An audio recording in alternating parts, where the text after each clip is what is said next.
Hey, what's going on, guys? It's Jay Will here again at Veterinary Review. Getting ready to give you guys a quick little review on the Marvel Legends Thor Ragnarok 2-pack of Hela and Scourge.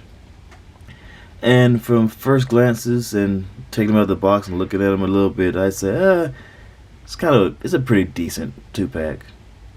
I wouldn't get it for like really anything higher than retail, but yeah, I feel like definitely I've needed a Hela figure in my collection, and that Scourge, they got pretty close to the movie representation, so he wasn't gonna be too big or anything or too bulky or anything like that. So yeah, he's pretty much as expected. But overall, I'd give it maybe like a 2.5 out of 5 stars. So not bad, not really sucky, but not amazing either. So as always, going to do a quick little look at the box here, and then we're going to take some looks at the figures and comparisons, and we're going to get down into what the figures can do. So let's get them off the little display stand here.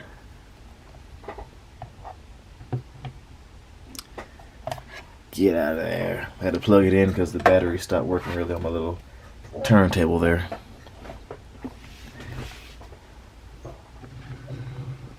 Scoot these guys back, and let's bring the box in.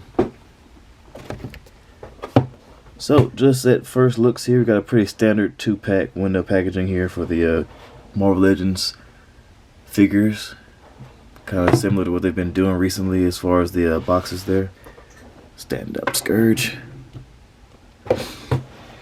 So pretty decent artwork there, just screen grabs pretty much what they've been doing on some of these movie boxes here. So you got Scourge on that side. Got some artwork on the back. Got a read up there on Hela. If you want to read it, pause it now. Read up there on Scourge. Didn't really like they use a pretty like kind of blurry, kind of fuzzy screen grab of Scourge for him. Hela's okay though. It's pretty clean, nice and crisp. And then of course, wouldn't say that's really a screen grab of her from the movie. I kind of think it's like a cross between comic book artwork and the movie artwork itself, like maybe like a concept art. Other than that, nice embroidered kind of Marvel symbol right there. And that's pretty much it for the box. So let's get into these figures a little bit, do some comparisons. Unfortunately, I do not have any Thor figures from Thor Ragnarok. I wasn't able to get any figures from that Build-A-Figure wave of the Gladiator Hulk. So, pretty much missed out on that entire wave. I know I suck. I'm no good as a collector. I need to do better with my life. So, yeah, I pretty much kind of tried to piece together a Ragnarok kind of look here. For Thor comparisons, I'm just going to use for today the Endgame Thor, or the Infinity War Thor that came out in the Build-A-Figure wave. I believe that Cole Obsidian. See how those guys stack up together. Not too bad there. He's a little bit taller as a male figure, I guess, should be in this world. Then you have the Loki from the 2-pack with, I believe that was the Corvus Glaive figure. So see how those guys look together. And he's a little bit shorter. I mean, I feel like he should have been at least maybe like the same height as Hela, but she is wearing heels, so I guess they kind of give that to her a little bit. And I do have the movie Odin, but I haven't been able to get him out of his box yet and do his own little review. So I'm just going to do the comic book Build-A-Figure Odin for the comparison here. So this is my nice little Asgardian setup I got going on here until I get the other one, the other Odin out of the box, so I get like a more of a movie look going. Yeah, that's how they all look together. Nice grouping. Let's bring these guys out.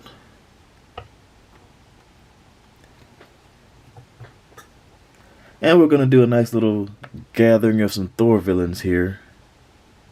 For those of you guys out there that only have this Hela, you can see how she looks with, or only intend to get this Hela. You can kind of see how she looks with some comic book variations of some villains here. Have Ulick the Troll, Classic Loki, and Malekith. I don't believe... Well, I didn't hear... They may have released a movie version of Malekith, but I didn't hear about it yet, so, but yeah. There they are together. So she is a pretty tall girl. A little bit taller than these two characters, but yeah. I feel like now that I see these guys together, I kind of feel like Ulick the Troll should have been her muscle in the movie rather than Scourge. I feel like that definitely would have been a better setup. Like maybe when she came out the portal, she had maybe two trolls behind her as her muscle that she was using back in the day, and Ulick was one of them. I don't know. Just me talking, I feel like that would have been a better idea. And then they could have used Scourge with Enchantress like they should have. But I digress.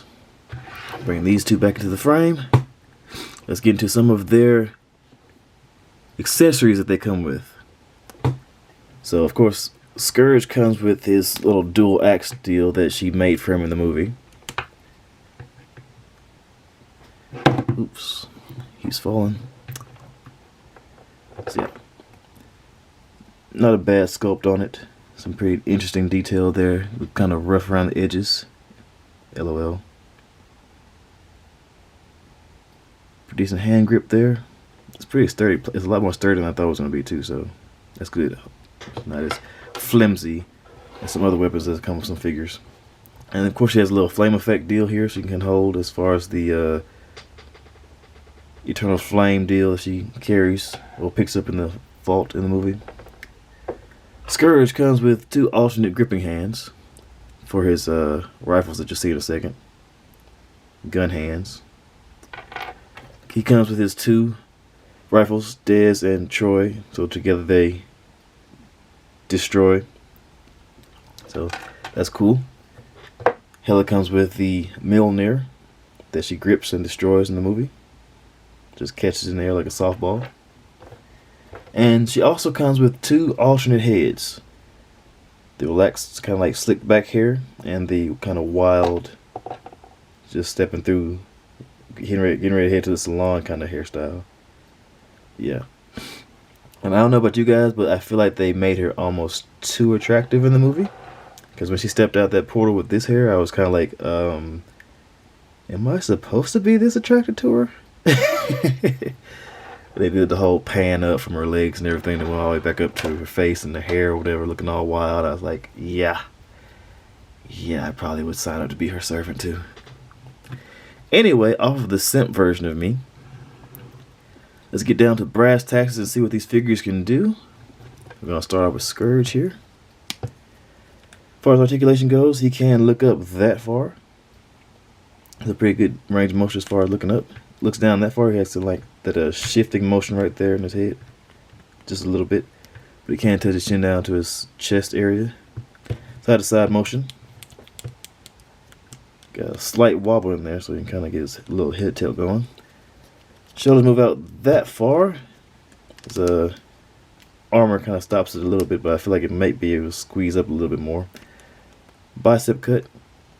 Double jointed elbow. Bends that far. Wrist cut or wrist swivel with up and down motion. So, as a round the world swivel as far as the torso goes. So I can do that little motion there. Rotate side to side, of course. No waist cut or anything that I can see so far. And they did a pretty decent job with like making like a softer plastic for the skirt. One of the softer plastics I've seen on some of these figures, so it doesn't hinder the legs too much. So, but yeah. Let's kick out that far to the sides. That far forward, you get like a little bit more squeeze if you kind of rotate it a little bit. Upper thigh cut. Double jointed knees. They go that far, so pretty far for this guy. And you get the ankle pivot as well as up and down motion. So, yeah. Nice. Pretty decent for the character. I really feel like they could have made him a little bit beefier, or said, like I said, went with a bigger muscle character like a Ulick or something like that. Now let's get down to Hela. She has the cape that's removable, so So I'll get that out of the way for a little bit. So you can look up that far, so pretty far. So like you can kind of, if you can set up a Bifrost deal, you can have her chasing Loki and Thor through the Bifrost back to Asgard until she knocks them both out. She has one of the weirdest, oh no, excuse me, I don't want to get ahead of myself. Head swivel side to side, of course, and then she can look down that far, so pretty far. Yeah, chin to chest. But yeah, she does have like one of the weirdest shoulder joints that I've seen on a female figure. She has like, almost like a triangle shape there, like as far as like the angles there, but you kind of have to use your man hands and kind of like push down a little bit to get this little green piece to kind of shift into her body, which is looks kind of weird. But yeah, shoulder can go up that far if you can muster up the courage and strength to do it. Single jointed elbow that bends in that far. Has a wrist swivel with up and down motion.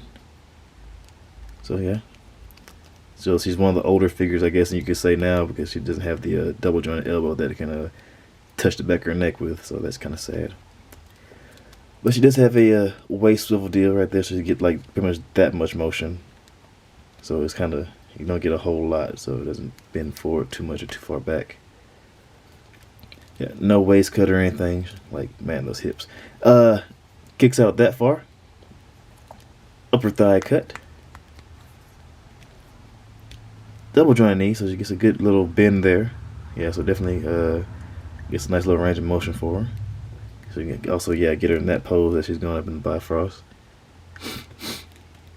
And no boot cut or anything. She has up and down motion with the ankle and ankle pivot, of course. But yeah, so pretty decent overall. I don't think she needs to be able to move around a whole lot for being a Hela figure. But yeah, you can't get her into some nice little poses there. She comes with her other hand for this side or whatever. For the right side, it's like a weird gripping hand. I don't know if it's meant to like maybe hold Mjolnir, but it has the dice rolling motion, the up and down motion on this hand. So don't really know what that's about. Maybe it is for, you know, holding Mjolnir in that pose from the picture in the ceiling that was hidden in the tile or whatever, holding Mjolnir up, I guess. Or she's, you know, chugging a drink. Either or. Whatever you fancy. It's your figure. Do what you want with it. But yeah, pretty okay set. It's not the best, but as far as visual representation for the movie, I'd say yeah, kind of hammers the nail on the head there. And even Scourge's head tattoos are kind of off center a little bit, like they were in the movie. Or maybe it's just my paint job of mine. I don't know. Let me take a closer look at it. Yeah, the paint is just a little bit off-centered. But yeah, it's probably not going to come through on camera. But yeah, they are offline a little bit as far as the sculpting goes. But not that big a deal, because it kind of makes it more screen accurate with the tattoos being off-center and everything. But yeah. So that is the Hela and Scourge 2-pack. So yeah, like I said, if you guys can find it for like, I think retail was like $40. Or find it somewhere like 35, 38 or so, whatever, go ahead and get it. You know, but do not overpay, I'd say. But yeah, if you guys like this video, please hit the like button, subscribe, comment, share your thoughts, and we'll start back working a little bit harder on more videos for you guys. But life's been you know, getting kind of busy around here. I'm getting ready to go back to work for the police department, so yeah, hopefully I can continue to survive and make videos for you guys. Yay. And as always, I appreciate you guys for coming by. See you later.